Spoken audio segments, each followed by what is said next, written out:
자, 오늘은 제 10과입니다. 24장부터 26장을 연구하도록 하겠습니다. 우리가 앞으로 이제 관찰을 해보면 알겠지만, 24, 25, 26장, 이 세 개의 장은, 주제가 보복입니다. 보복. 공통적인 주제가 나타나는데요. 우리가 함께 살펴보도록 하죠. 24장, 간단하게 관찰을 하도록 하겠습니다. 24장, 반복되어 나오는 중요한 단어들은 여호와의 기름 부음을 받은 자, 그리고 판단하다, 그리고 선 혹은 선대하다, 그리고 해하다, 그리고 여기 보복이라는 단어가 한 번 나와요. 보복하다. 여기와 함께 옷자락을 베는 장면이 나오면서 못자락이라는 말이 몇 번에 걸쳐 등장하죠. 사울의 옷자락. 그러면 본문으로 돌아가서 함께 본문을 잠깐 보도록 하겠습니다. 사무엘상 24장을 펴시죠. 드디어 사울이 다시 다윗을 쫓아오게 되었습니다. 엔게디 황무지에 있다라는 말을 듣고 어, 길가 양우리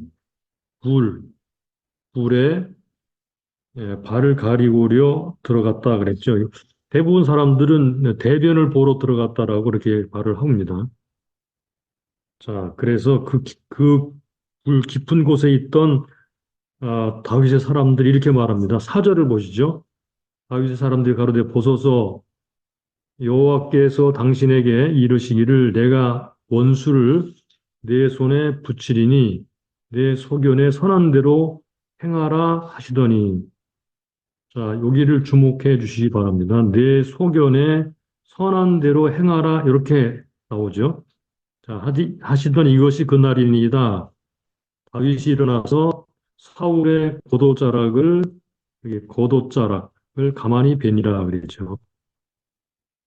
그리고 나서 고도자락을 뱀을 인하여 다윗의 마음이 찔려 그랬습니다. 다윗이 굉장히 양심이 예민한 사람으로 보여지죠. 우리 보통 사람 같으면 죽이지 않은 것만 다행이라고 생각해. 이렇게 생각할 텐데 옷자락을 베는 것조차도 다윗의 마음이 찔렸다 그랬거든요. 5절을 보시겠습니다. 6절 보겠습니다. 자기 사람들이 이르되 내가 손을 들어 여호와의 기름 부음 받은 내주를 치는 것은 여호와의 금하신 것이니 그는 여호와의 기름 부음을 받은 자가 됨이니라. 여기도 여호와의 기름 부음을 받은 내주를 치는 것은 여기 여호와의 금하시는 것 요것에 주목하시 기 바랍니다. 그래서 옷자락만 베고 해야지 못하겠죠. 자, 7절을 보시 바랍니다. 해야지 못하게 하니라. 해야지 못하겠다. 9절을 보시죠. 사울에게 다윗이 말합니다. 왕을 해하려 한다고 하는 말을 왜 듣습니까? 그런 말이죠. 그리고 10절을 가보겠습니다. 오늘 여호와께서 굴에서 왕을 내 손에 붙인 것을 왕이 아셨을 것이니이다. 혹이 나를 구원하여 왕을 죽이라 하였으나 내가 왕을 아껴 말하기를 나는 내 손을 들어 내 주를 여기 해치 아니하리니 여호와의 기름 부음을 받은 자가 됨이니라. 내가 옷자락만 베었습니다. 11절 네. 왕의 옷자락을 벗어서 내가 겉옷자락만 베었습니다. 그러죠. 12절이 이제 중요합니다. 12절.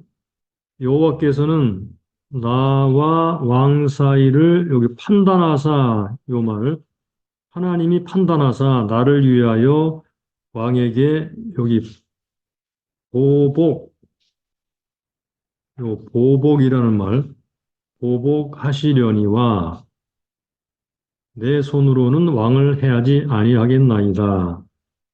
예, 왕을 해하지 않겠다라고 말하죠. 그리고 15절로 가보겠습니다. 그런즉 여호와께서 재판장이 되사, 여기 재판장, 판단하다, 재판장, 예, 같은 취지의 말이죠. 나와 왕 사이에 판결하사 나의 사정을 살펴 신원하시고 나를 왕의 손에서 건지시기를 원하나이다. 예, 그래서 이제 사울이 다윗에게 울면서 말을 하죠. 나는 너를 학대했지만, 자, 여기 나는 너를 학대하되 너는 나를 선대하니 너는 나보다 의롭도다.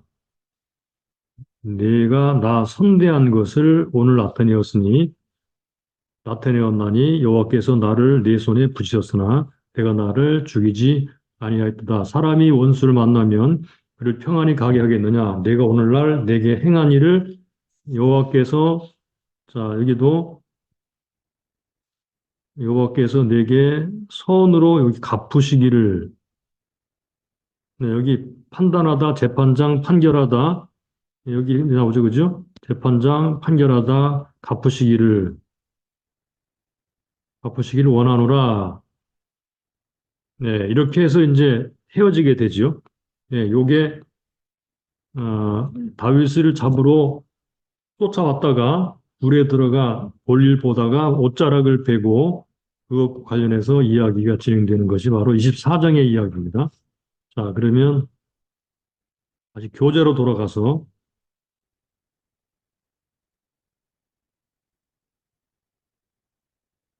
교재로 돌아가서 보겠습니다. 2번, 이 이야기의 관점을 기록하라. 이 이야기의 관점이 어, 자, 이런 이야기죠. 다윗은 원수를 스스로 갚지 말라고 하신 하나님 말씀에 충실하고 그는 자기 소견에 좋은 대로 하지 않고 하나님 소견에 좋은 대로 하는 사람이다. 네, 그러니까 여기 자기 소견에 좋은 대로 하지 않고 하나님 소견에 좋은 대로 하는 사람. 즉 다시 말하면 다윗은 보복하지 않는다는 것입니다. 보복하지 않은. 그래서 단원의 주제는 보복입니다. 보복. 보복에 관해서 얘기하는 거죠. 자, 우리는 여기서 한 가지 생각하고 넘어가야 될 게 있습니다. 다윗은 기회를 맞이했죠. 그죠? 기회. 어떤 기회입니까? 사울을 죽일 기회입니다. 사울을 제거할 기회죠. 그런데 그는 제거하지 않았습니다. 기회는 그러므로 두 얼굴을 가지고 찾아옵니다. 하나는 내가 원하는 대로 할 수 있느냐, 원하는 대로 선택하거나 결정할 것인가. 또 하나는 하나님이 원하시는 대로 선택하고 결정할 것인가. 이 중에서 다윗은 우리가 이미 본 것처럼 하나님이 원하시는 대로 선택하고 결정을 했죠. 네, 이게 아주 우리에게 어, 너무나 쉬운 그런 말은 쉽지만 실제로 행동으로 들어가서는 어려운 것이 바로 이것이라고 생각이 돼요. 그러면 그 다음으로 넘어갈까요? 4번으로 가보겠습니다. 우리는 본 단원에 나오는 다윗의 행동과 말을 통해서 하나님이 기뻐하는 대로 따라 사는 것이 하나님이 기뻐하시는 대로 따라 사는 것이 무엇을 의미하는지 볼 수 있었습니다. 그래서 여기 나오는 사람들을 좀 비교해 보고 교훈들을 함께 생각해 보도록 하겠습니다. 첫째, 다윗과 다윗의 부하들, 동굴 속에서요.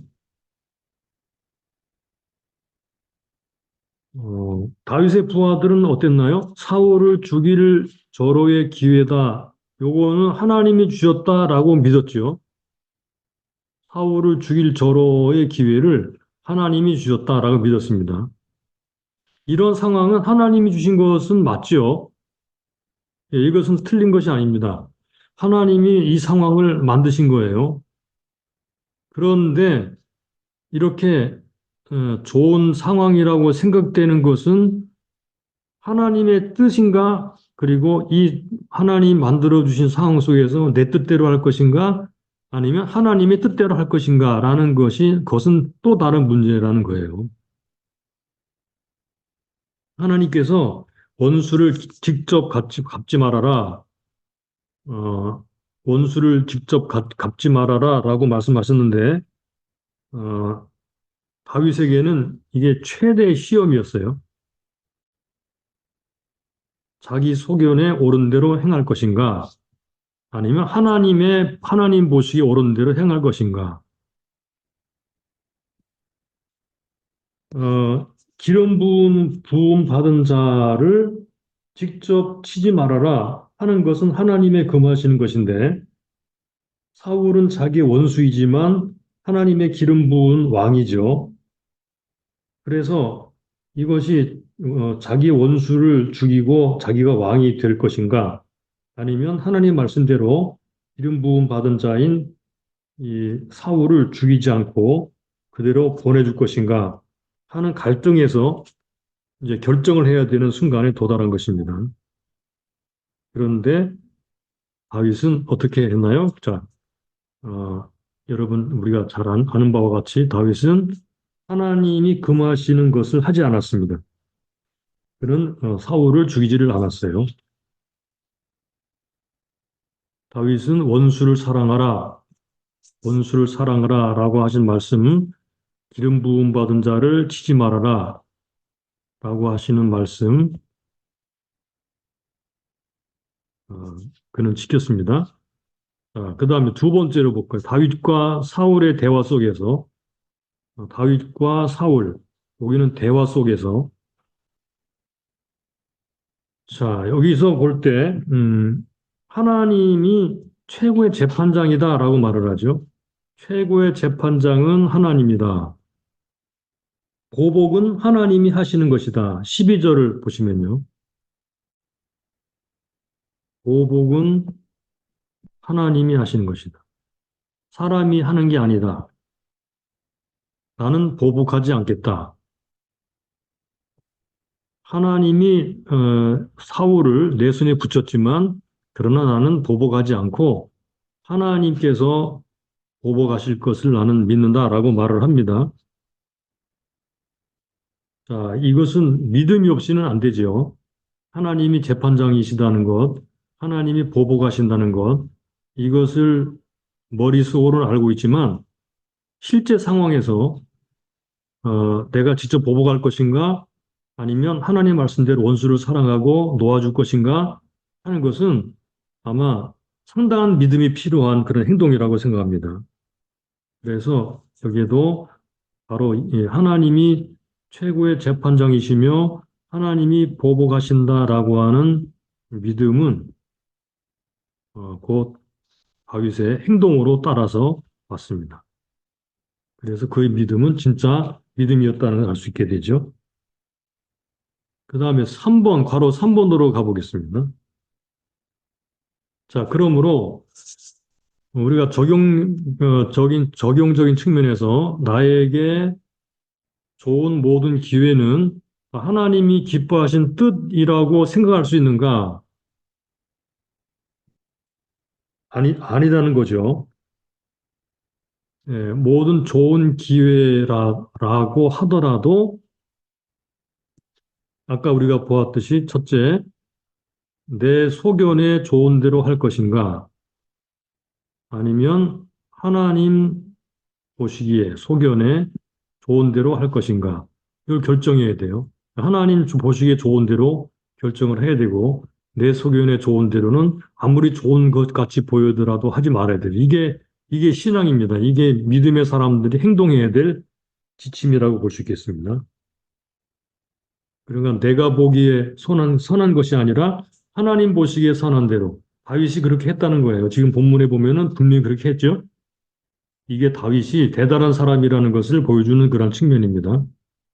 그래서 5번으로 가보면요. 자, 20절부터 22절을 보면 이렇게 말을 합니다. 보라, 나는 내가 반드시 왕이 될 것을 여기 알고 그랬죠. 이스라엘 나라가 내 손에서 견고히 설 것을 아노니 안다 그랬죠. 사울이 알고 있는 것은 앞으로 어떤 일이 벌어질 것인가 하는 것을 아는 것이었어요. 그런데 사울의 문제는 뭐였나요? 사울의 문제는 아는 대로 행동하지 않았다는 것입니다. 그런데 다윗은 아는 대로 행동을 했죠. 이게 사울과 다윗의 차이점이에요. 그러므로 이 암과 삶은 항상 정비례하지 않아요. 그런데 이것이 정비례할 정도로 산다는 것은 상당한 믿음의 사람이라고 할 수가 있겠습니다.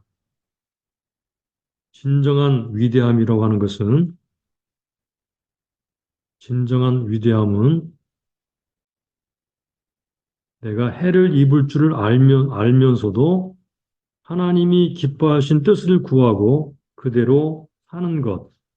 그래서 암과 삶이 같은 것. 예, 사울은 그렇게 살지 못했고 다윗은 그렇게 살았습니다. 그래서 그는 보복하지 않고 하나님께 맡겼습니다. 하나님께 맡겼습니다. 이런 다윗의 믿음을 우리가 배웠으면 좋겠습니다. 그 다음에 두 번째 장 25장으로 가보겠습니다. 25장의 핵심 단어는요, 이 악과 선, 역시 여기도 친히 보수하다, 여기 보복하다라는 말이죠. 이것이, 이런 단어가 핵심 단어인데, 자, 사무엘상 25장 함께 보도록 하겠습니다. 다시 본문으로 돌아가서, 예, 이 25장은 우리가 잘 아는 그런 이야기 중에 하나예요. 25장 나오는 핵심 단어들 중에 특별히 핵심 인물, 자, 3절을 보시죠. 나발이라는 사람과 아비가일이라는 사람이 있었습니다. 나발은 남편이고 아비가일은 그의 아내였습니다. 자, 그 여자는 총명하고 용모가 아름답지만 그 남자는 완고하고 행사가 악하며 그는 갈멜 족속이었다. 이렇게 시작합니다. 그런데 이 근처에서 광야에서 나발이 양털을 깎는다는 소리를 들었는데 아마 이 다윗의 무리들이 나발의 재산을 보호해주고 그들과 함께 아마 기거를 했던 것 같이 보여집니다. 그래서 양털 깎는 날에 좀 도와달라고 사람들을 보냈지요. 그런데 매몰차게 거절을 당했습니다. 엄청난 수치를 당한 다윗이 어떻게 했는가를 볼까요? 자, 13절로 가보겠습니다. 다윗이 자기 사람들이 이르되 너희는 각기 칼을 차라. 각기 칼을 차매 다윗도 칼을 차고 400명 가량은 데리고 올라가고 200명은 소유물 그 곁에 있게 하니라. 그러면서 뭐라고 했는가 하면 21절을 보시죠.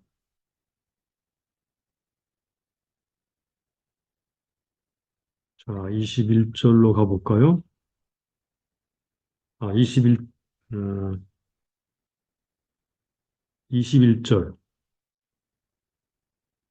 네, 21절. 다윗이 이미 말하기를 그랬죠. 앞에서 말을 했다는 거예요. 내가 이 자의 소유물을 광야에 지켜 모든 것을 하나도 손실이 없게 한 것 진실로 허사니라. 그가 악으로 나의 선을 갚는도다. 여기 악으로 선을 갚는다 그랬죠? 예. 그래서 그 집안을 완전히 몰살시키려고 400명의 군사를 데리고 이제 나발을 찾아갑니다. 이 이야기를 들은 아비가일이 이제 다윗을 만나서 그것을 이제 하지 못하게 간절하게 간청하는 그런 이야기가 나옵니다. 26절을 보겠습니다.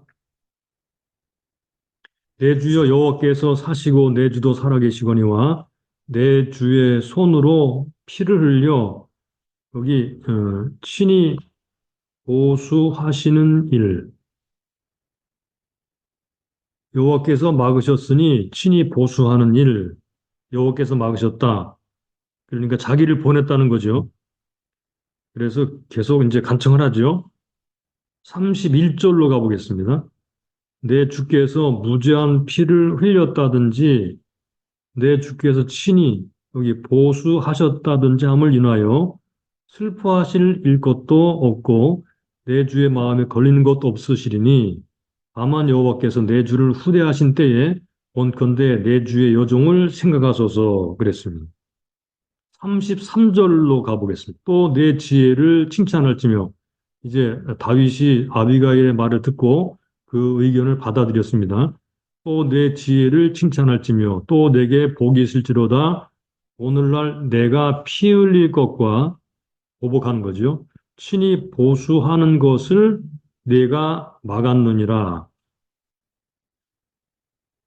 내가 막았느니라. 나를 막아 너를 해하지 않게 하신 이스라엘 하나님 여호와의 사심으로 맹세하노니 이렇게 말합니다. 그러니까 아비가일의 이 간청과 말이 하나님의 음성으로 들렸던 거예요. 이런 일이 있은 다음에 하나님께서 나발을 치셔서 죽습니다. 38절 한 열흘 후에 예, 여호와께서 나발을 치심에 그가 죽으니라 그랬죠.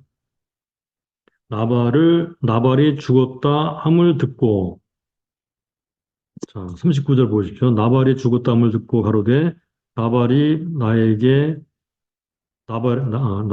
당한 나의 욕을 요거 신설하사 종으로 악한 일을 하지 않게 하신 여호와를 찬송할지로다. 나발의 악행을 그 머리에 돌리셨도다. 그래서 이제 아비가일을 자기 아내로 삼습니다. 자, 이것이 25장의 이야기예요. 그러니까 결국 누가 복수를 하신 것입니까? 하나님이 하신 것이죠. 선을 악으로 갚으려 했던 나발을 하나님이 치셔서 죽음으로써 예, 다윗이 직접 보복하지 아니하고 하나님이 판단하시고 심판하셔서 예, 복수하신 것을 우리가 볼 수가 있습니다. 자, 그럼 다시 교재로 돌아가겠습니다. 자, 이 이야기의 관점을 볼까요? 이야기의 관점. 자, 이 이야기의 관점도 다윗이 친히 복수하지 않도록 아비가일을 보내시고 하나님이 친히 보수하심, 하나님이 친히 복수하셨다. 그런 얘기예요. 그래서 역시 관점 또는 주제는 보복입니다. 누가 하시는가? 하나님이 하신다는 거예요. 다윗이 그렇게 하지를 않았습니다. 이번에는 아비가일이라는 지혜로운 여인을 통해서 하나님이 다윗에게 말씀하시고 다윗은 아비가일의 말을 하나님의 음성으로 듣고 자기가 직접 보복하지 않죠. 후회할 일을 하지 않았습니다. 그러므로 본문에 보면요. 선과 악의 결과가 뚜렷하게 나오죠. 선, 악. 악은 하나님이 심판하시고 선은 상을 주십니다. 악을 행하지 않도록 누가 막는가? 여기 바로 지혜가 막습니다. 여기 아비가일이죠. 다윗은 바로 지혜를 따릅니다. 지혜는 악을 행하지 않게 하고 선을 따르도록 하게 해주는 것, 이게 참된 지혜입니다. 이게 하늘에서 내려온 지혜죠. 그러므로 역시 이 본문도 원수를 스스로 갚지 말라고 하신 하나님 말씀에 또 한 번 충실하게 순종하는 다윗의 모습을 볼 수 있습니다. 자, 그러면 9번으로 가보겠습니다. 이제 각 사람들의 이야기를 간단간단하게 정리해 보죠. 먼저 첫째 나발. 나발이라는 히브리어 의미는 여기 바보라는 뜻입니다. 바보 또는 어리석은이라는 뜻입니다. 어리석은. 자, 나발의 목록을 간단하게 정리해 보면요. 그는 부자였죠, 그죠? 그는 어리석은 사람이었습니다. 완고하고 행사가 완악한 사람이었고요. 그는 갈멜 족속, 갈멜 족속, 갈렙 족속이라고도 해요. 거만하고 본밖에 모르는 불량한 사람이었습니다. 그는 어땠습니까? 장래 왕에게 무례하게 행동을 했습니다. 자기를 보호해준 자기에게 선을 베푼 사람에게 그는 악으로 선을 갚았습니다. 그런 사람이었어요. 그죠? 그런데 여기서 자, 다윗과 나발을 비교를 해보면 어땠어요? 다윗은 가난하고 쫓겨다니고 나발은 부하고 뭐 정착해서 잘 먹고 잘 사는 사람이었죠. 자, 이런 상황에서 다윗은 아마 그 나발이 말을 할 때 아주 굉장한 그런 모욕감을 느끼고 자신이 그동안에 마음속에 이렇게 막 누르고 있었던 분노가 치밀어 올라서 나발을 제거하려고 하는 몰살시키려고 하는 아주 무서운 그런 마음속에 복수심이 생긴 것은 뭐 어떻게 보면은 당연하다고 생각할 수 있겠죠. 그런데 하나님은 그것조차도 막으셨다는 것입니다. 자, 그런데 하나님이 결국은 나발을 복수하시고 어떻게 되었나요? 결국 아비가일이 다윗과 결혼하자 그 재물은 다윗의 것이 되었습니다. 놀라운 일이 아닙니까? 그죠? 그러니까 누가복음 12장 16절 20절에 말씀한 것처럼 하나님께나 하나님의 사람에게 부여하지 못한 어리석은 부자와 같은 나발이 되었습니다. 우리가 어떤 사람이 되어야 되는지에 대해서 생각해 볼 수 있는 중요한 이야기죠. 자, 두 번째 사람, 아비가일. 아비가일의 의미는요, 나의 아버지가 기뻐하신다라는 의미입니다. 나의 아버지가 기뻐하신다. 그는 총명하고 아름다운 여자였고요. 지혜로운 여자였고요. 다윗이 직접 복수하지 않도록 간청을 했고요. 나중에는 다윗의 아내가 됩니다. 나발과 아비가일은 완전히 대조적인 사람이죠. 어떻게 이렇게 두 사람이 같은 부부가 되었는지를 모를 정도로 완전히 정반대의 사람이라는 것을 알 수 있습니다. 네, 그래서 나발은 부자 바보의 대명사이고 아비가일은 아름답고 총명하며 지혜의 대명사가 되었습니다. 자, 아비가일이 다윗을 설득한 논리가 있어요. 이렇게 말합니다. 만약에 다윗이 나발을 직접 죽이면 나중에 후회하실 것이다. 하나님이 하신다. 하나님이 친히 하신다.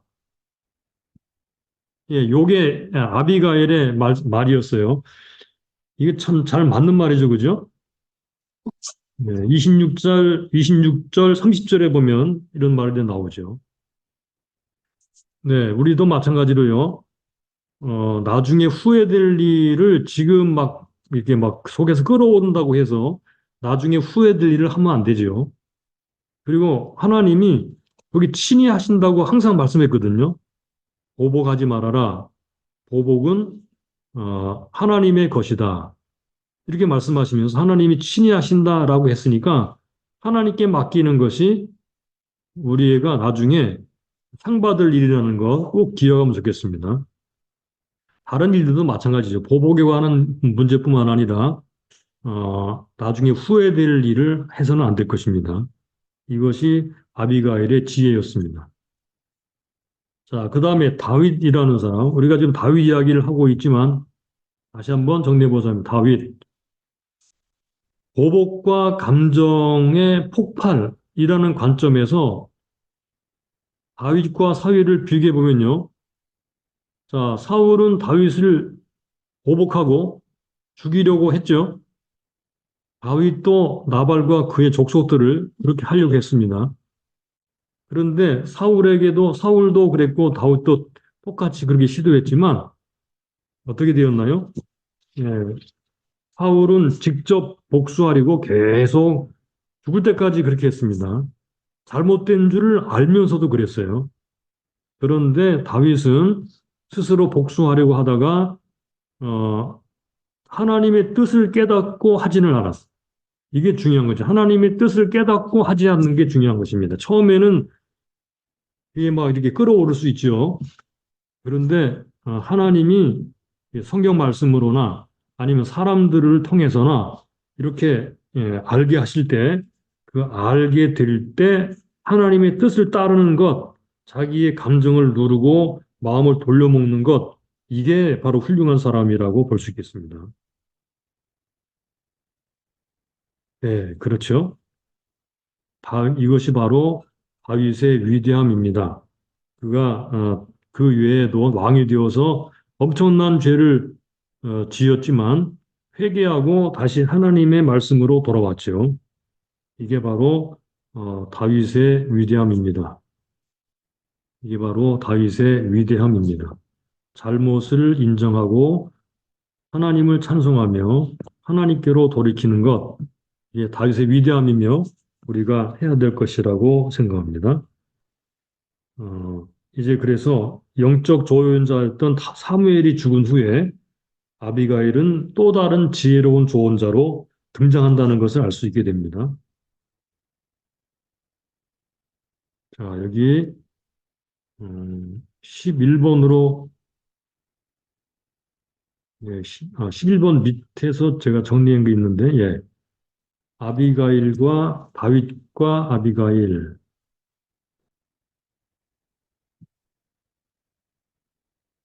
그 중에서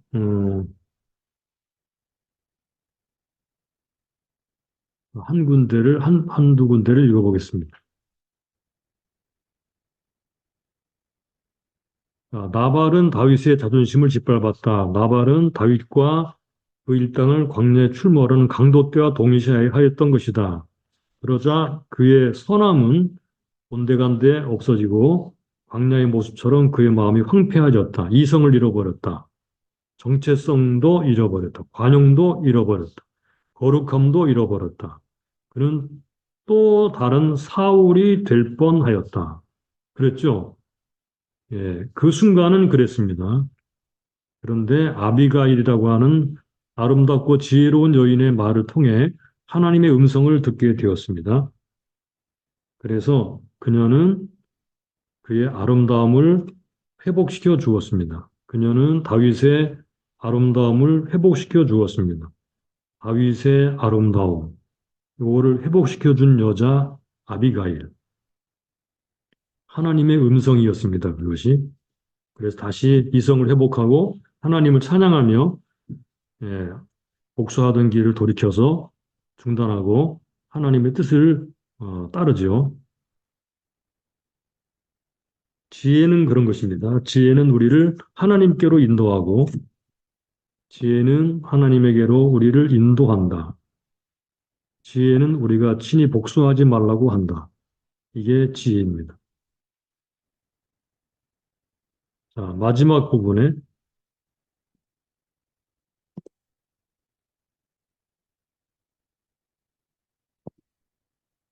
다윗은 사울은 기름 부은 왕이기 때문에 자제했는데 그죠?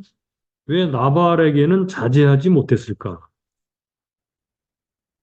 우리가 이런 것도 한번 생각해 볼 필요가 있습니다. 그죠? 기름 부음 왕이니까 죽이면 안 된다라고 해서 자제를 했거든요. 나발은 자제를 못했어요. 결국은 이제 아비가일이 자제를 시켰지만, 자, 우리가 어떤 대상에게는 하나님의 말씀을 잘 따르게 되지만 어떤 대상에게는 잘 따르지 못하게 될 때가 있다는 거예요. 우리는 이것들도 조심해서 어떤 대상이 되었든지 간에 하나님의 말씀에 순종할 수 있는 그런 사람이 되었으면 좋겠습니다. 자, 이제 마지막 장 26장으로 가보죠. 26장. 자, 26장의 핵심 단어는요. 여기 창과 물병 역시 두 번째 기회를 갖습니다. 사울을 죽일 수 있는 두 번째 기회. 그런데 그는 죽이지 아니하고 창과 물병만 가지고 돌아와서 사울과 다시 대화를 나누게 됩니다. 그리고 또 다른 단어가 의와 신실, 그리고 갑다라는 말이 나와요. 갑다. 역시 어, 원수, 치다 이런 말이 나오죠. 그러므로 26장도 주제가 그렇습니다. 자, 맨 밑에 관점을 보면 관점을 보면 역시 두 번째 기회, 두 번째 기회를 가졌지만 그는 보복하지 않습니다. 그러므로 26장도 주제가 보복입니다.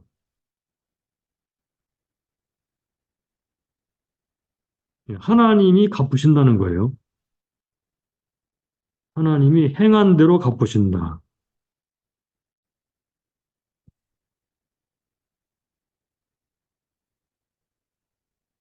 하나님은 의와 신실을 갚으신다.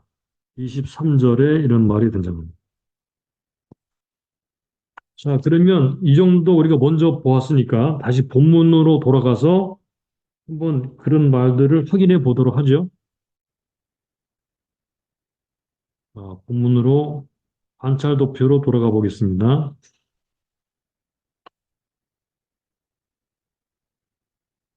16장. 자, 몇 가지만 확인을 해보죠. 이제 창과 물병을 가지고 돌아온 이야기는 우리가 잘 알죠. 7절을 보겠습니다. 아비새가 다윗에게 이르되 하나님이 오늘날 당신의 원수를 여기 원수를 당신의 손에 붙이셨나이다. 그러므로 청하오니 나로 창으로 그를 찔러서 단번에 땅에 꽂게 하소서. 내가 그를 두 번 찔 것이 없으리이다. 이제 아비새가 그렇게 말을 하죠. 그러자 9절 다윗이 아비새에게 이르되 죽이지 말라 누구든지 손을 들어 여호와의 기름 부음을 받은 자를 치면 죄가 없겠느냐. 기름 부음 받은 자를 죽이면 죄가 된다라고 말을 하죠. 자, 10절이 중요한데 가로되 여호와께서 하시거니와 여호와께서 그를 요거 치시리니 죽을 날이 이르거나 전장에서 들어가 망하리라. 그냥 자연사 하거나 전쟁에 줄 것이다. 이렇게 말합니다. 하나님의 기름 부음 받는 자를 직접 칠 것이 없다는 것입니다. 그렇게 쳐서 안 된다는 거죠. 또다시 이렇게 말을 합니다. 내가 손을 들어 여호와의 기름 부음 받은 자를 치는 것은 여호와께서 금하시나니 너는 그의 머리 곁에 있는 자 창과 물병만 가지고 가자. 그래서 창과 물병만 가지고 돌아갑니다. 그 다음에 쭉 밑으로 내려가서 23절로 가보겠습니다. 이게 다윗이 하는 말입니다. 여호와께서 각 사람에게 그 의와 신실을 갚으시리니 요 갚는다는 말이 또 나오죠. 오늘 이는 여호와께서 오늘날 왕을 내 손에 붙이셨으되 나는 손을 들어 여호와의 기름 부음 받은 자를 치기를 원치 아니하였음이니이다. 그러자 이제 우리가 잘 아는 말씀 여기 나와요. 25절 사울이 다윗에게 이르되 내 아들 다윗아 내게 복이 있을지로다 내가 큰 일을 행하겠고 반드시 승리를 얻으리라 하니라. 내가 큰 일을 행하겠고 반드시 승리를 얻으리라. 요 말은 좋은 말이죠, 그죠? 요 성구를 어떤 그런 뭐 액자 같은 데 넣어가지고 이제 팔기도 하고 우리 집에도 이런 것이 하나 있는데 요거 어, 사울이 한 말입니다. 사울이 대상이 사울이기 때문에 그냥 요 문맥을 모르고 읽으면 요 말 자체가 좋지만 야 사울이 이런 말을 했네 하고 할 정도의 말이죠. 아무튼 이 말 자체는 맞는 말이고 이 말이 성취가 되었죠, 그죠? 어, 그러면 다시 교재로 돌아가겠습니다.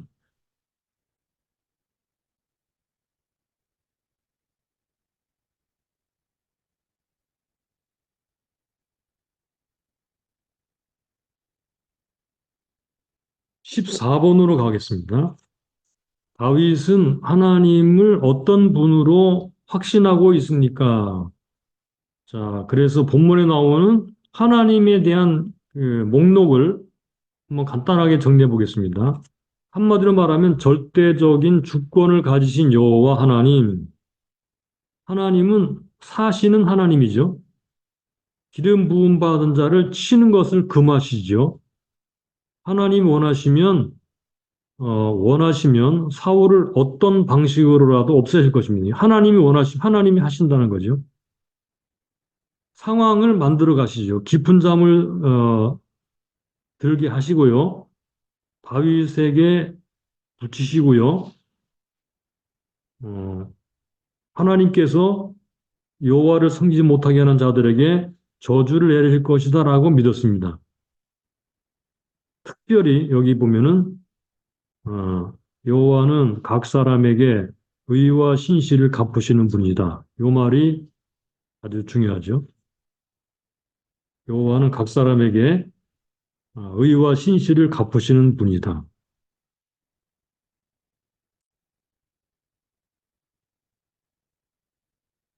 다윗은 그러한 확신을 가지고 있었습니다. 다윗은 하나님의 그 뜻을 거스리면서까지 왕이 되려고 하지 않았습니다. 하나님의 절대적 주권을 믿었습니다. 이러한 다윗에게 하나님은 상급을 주셨죠. 자, 어떤 상급을 주셨나요? 일단 첫째로 아비가일이라는 지혜로운 여인을 아내로 얻습니다. 두 번째로 원수의 입에서 하나님의 축복의 말씀을 듣습니다. 반드시 승리를 얻고 왕이 된다라는 것. 마침내 세 번째, 그는 왕이 되었습니다. 사울이 죽고 다윗은 왕이 되었습니다. 이것이 다윗이 받은 상급입니다. 자, 그 다음에 우리가 다시 본문의 내용으로 돌아가서 15번 다윗이 사울의 창을 가져갔다라고 했는데요. 이 창은 어떤 상징적 의미를 가지고 있는 것일까? 자, 이 창으로 다윗을 여러 번 죽이려고 했죠, 그죠? 예, 아주 여러 번 죽이려고 했습니다. 그런데 다윗이 그의 창을 가져갔다라고 하는 것은 더 이상 사울이 다윗을 위협할 수 없게 되었다는 것을 상징적으로 보여준 사건이 되는 거예요. 그래서 27장 이후부터 이제 다윗에게 사울이 위협해서 죽이려고 하는 그런 순간들은 더 이상 나오질 않아요. 그러니까 창을 가져갔다라고 하는 것은 사울이 다윗을 더 이상 위협할 수 없게 된다라는 것을 알려주는 상징적 사건이 되었습니다. 이 상징적 사건 이후로 지금 이것이 마지막 만남이 되죠. 요 사건이 마지막 만남이 됩니다. 그래서 결국 결과적으로 이제 상징적으로 다윗의 승리로 끝났습니다. 요 승리를 선언한 자가 누구입니까? 이건 사울입니다. 그죠? 사울이 내가 승리할 것이다. 이렇게 승리를 선언한 뒤부터 사울은 더 이상 다윗을 쫓아다니지 못했고 마지막 만남이 되죠. 그리고 마침내 그 창을 빼앗기고 실제로 빼앗기고 사울은 비참한 죽음을 맞이하게 됩니다.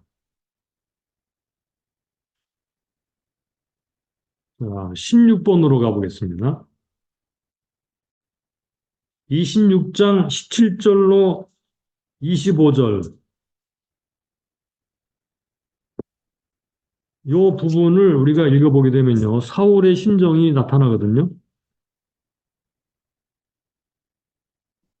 자, 요거를 한번 간단하게 제가 정리해 봤는데 제가 한번 읽어보겠습니다. 죽이고 싶어도 죽일 수 없고 미워해도 미워할 수가 없고 매번 악을 선으로 갚아 참패를 당하고 양심의 가책은 더욱 그를 더 짓눌렀다. 그런 자기가 사울은 엄청나게 미웠을 것입니다. 다윗은 옳고 나는 그르다. 하나님은 자신을 떠나고 다윗과 함께 계신다. 그럼에도 불구하고 다윗에 대한 시기심을 자신이 제어할 수 없을 정도로 충동질을 하고 있다. 자, 이런 것이 사울의 모습이고요. 죄인 줄 알면서도 짓는, 죄를 짓는 자기의 모습이 밉다. 지금 우리가 그런 상황에 놓일 수도 있거든요. 사울의 모습은 나의 옛사람을 보여주고 있는 것입니다. 죄인 줄 알면서도 죄를 짓는 모습, 알면서도 통제가 안 되는 것, 이게 우리의 옛사람입니다. 이게 우리의 옛사람.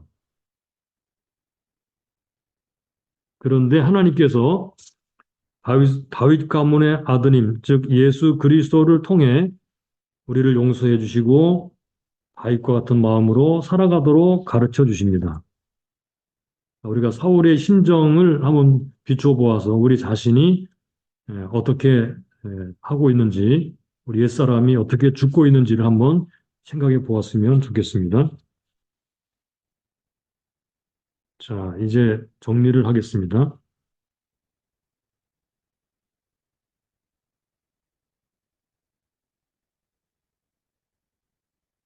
음,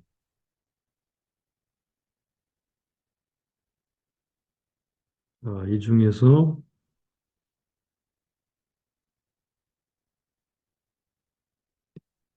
여기부터 피난처라는 단어는 매우 인상적인 어의 변화 과정을 거쳤다.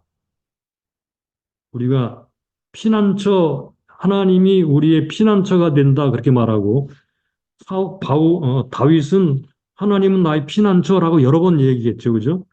그 피난처라고 하는 단어가 어휘 변화를 가정을 갖추면서 갬브론이라는 학자는 처음에는 매우 물리적이고 지리적인 뜻을 갖는 단어였음을 보여준다. 피난처란 우리가 도망쳐서 가는 장소, 그런 장소죠. 그런데 시편에서는 그 단어는 도망과 관련된 모든 물리적이고 심리적인 뜻을 잃고 오직 여호와만을 지칭하게 되었다.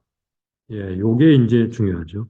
물리적이고 심리적으로 피난처, 뭐 도망한다, 뭐 그런 뜻에서 더욱더 발전해서 하나님은 나의 피난처라는 이 하나님 여호와만을 지칭하게 되었다는 것입니다.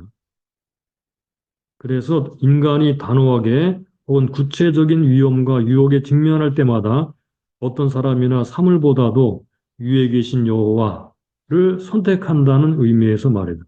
여기 위에 계신 여호와를 선택한다. 이게 여호와는 나의 피난처.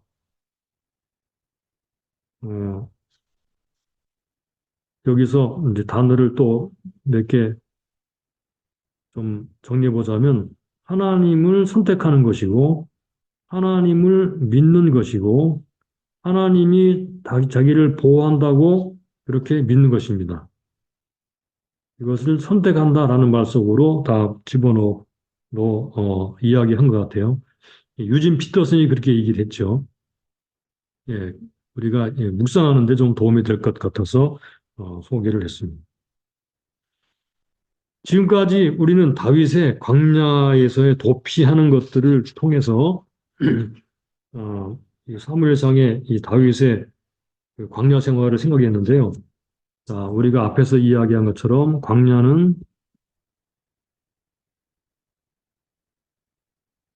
하나님만 의지하는 곳입니다. 하나님만 의지할 수 있는, 할 수밖에 없는 곳, 하나님만 의지할 수밖에 없는 곳, 선택의 여지가 없죠, 그죠? 광야는 선택의 여지가 없습니다.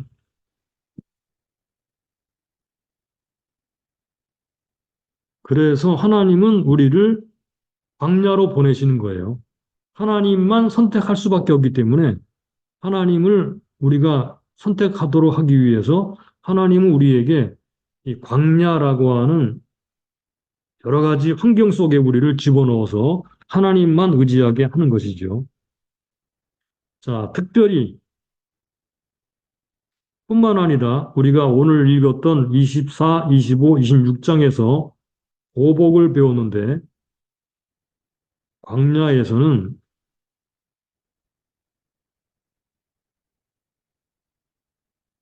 모두 배우는 여러 가지를 많이 배우지만요. 하나님 의지하는 법도 배우고 뭐 등등 많이 배우죠. 원수를 다루는 법도 배웁니다.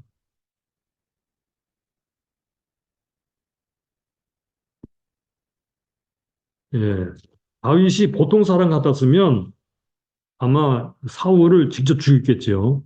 그런데 광야로 피난 다니는 다윗은 직접 죽이지 않고 하나님이 보복하신다, 하나님이 갚으신다라는 믿음으로 그를 대우했습니다.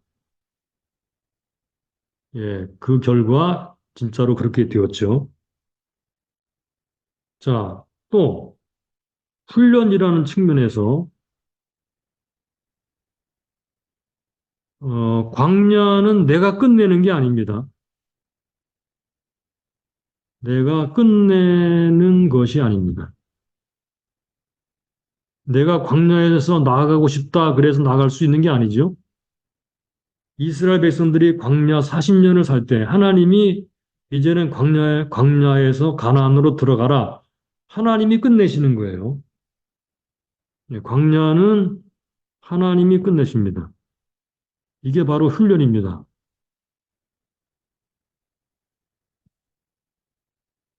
하나님이 광야 훈련을 끝내십니다.